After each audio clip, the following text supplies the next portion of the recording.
السلام علیکم ویورز، کیا حال ہیں؟ آج میں آپ کو اجمیر شریف کے بارے میں بتاؤں گا، خواجہ غریب نواز کے بارے میں، ان کی ہسٹری کے بارے میں بتاؤں گا۔ اجمیر اپنے وقت کا سب سے بڑا مندر تھا۔ وہ درویش خواجہ غریب نواز کی درگاہ کیسے بنا؟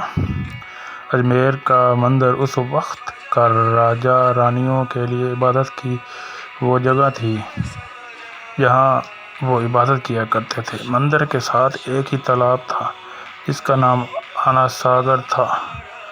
ہندو اس تالاب کے پانی کو خاصا متبرک سمجھتے تھے۔ ان کا یہ خیال تھا کہ جو کوئی اس تالاب میں غسل کرے گا اس کے تمام گناہ معاف ہو جاتے ہیں۔ مندر میں اتنے چراغ جلتے تھے کہ ایک ہی رات میں 3.5 من تیل جلا دیا جاتا تھا۔ ارد گرد کے کئی دیہات اس مندر کے نام پر تھے، ان کی آمدنی اسی مندر پر خرچ ہوتی تھی۔ مندر میں کئی ملازم رکھے ہوئے تھے، ان ملازموں کا صرف یہی کام تھا کہ آنے والوں کی رہنمائی کریں کہ کون سا بت، کون سا خدا بیٹے دینے والا ہے اور کون سا بت خدا محبت کا خدا ہے اور کون سا بت خدا دیوتا دولت والا خدا ہے۔ یوں آگے پھر یوں ہوا کہ خواجہ غریب نواز اس مندر میں تشریف لے آئے اور مندر کے کچھ ہی فاصلے پہ انا ساگر کے کنارے پر اپنے 40 مریدوں کے ساتھ قیام کیا۔ اس وقت کے بادشاہ پرتھوی راج چوہان تھے۔ پرتھوی راج چوہان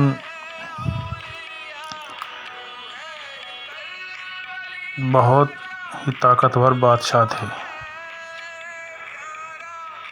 انا ساگر پر آنے سے پہلے خواجہ غریب نواز ایک ایسی جگہ پر بیٹھے جہاں پر پرتھوی راج چوہان کے اونٹ بیٹھا کرتے تھے۔ پرتھوی راج چوہان کی فوج آئی اونٹوں کو لے کر اور انہوں نے کہا، اے فقیر، تو یہاں سے چلا جا، یہاں بادشاہ کے اونٹ بیٹھتے ہیں۔ 3-4 بار جب انہوں نے خواجہ صاحب کو کہا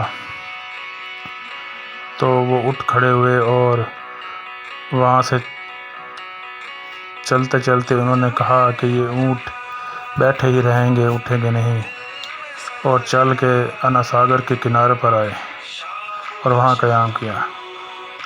اب وہاں پر پنڈت وغیرہ اپنی عبادتیں کیا کرتے تھے اور وہ خواجہ غریب نواز کو بڑی حقارت کی نظر سے دیکھتے تھے۔ تو ایک دن وہ سب تنگ آ کر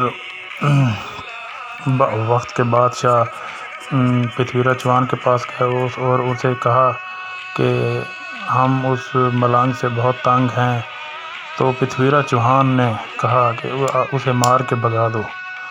تو جب عبادت کے لیے خواجہ غریب نواز کے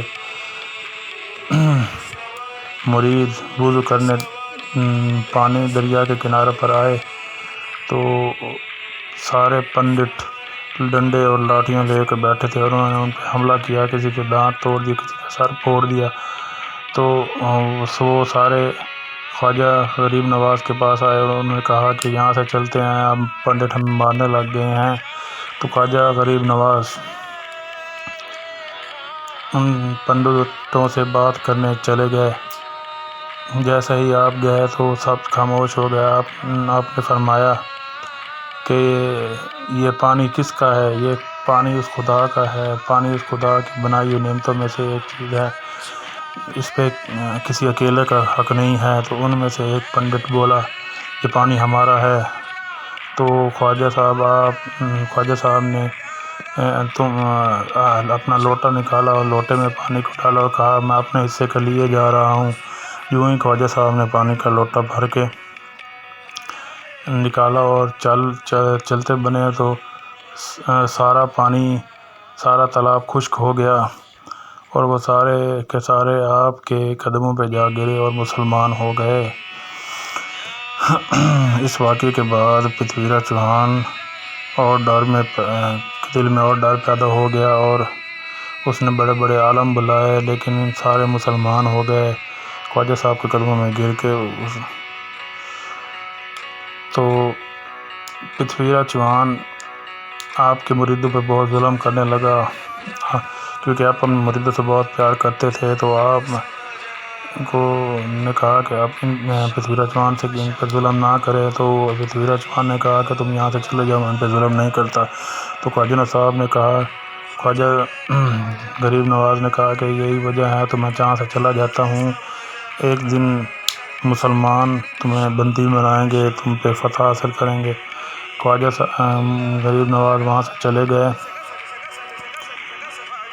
اس دور میں شہاب الدین گوری پرتھوی راج چوہان سے 2-3 بار شکست کھا چکا تھا۔ ایک رات شہاب الدین گوری سویا پڑا تھا، تو اس کے خواب میں ایک درویش آیا اور اس نے کہا کہ اب پرتھوی راج چوہان پہ حملہ کرو۔ تو شہاب الدین گوری نے پرتھوی راج چوہان پہ حملہ کیا اور پرتھوی راج چوہان کو بندی بنا لیا۔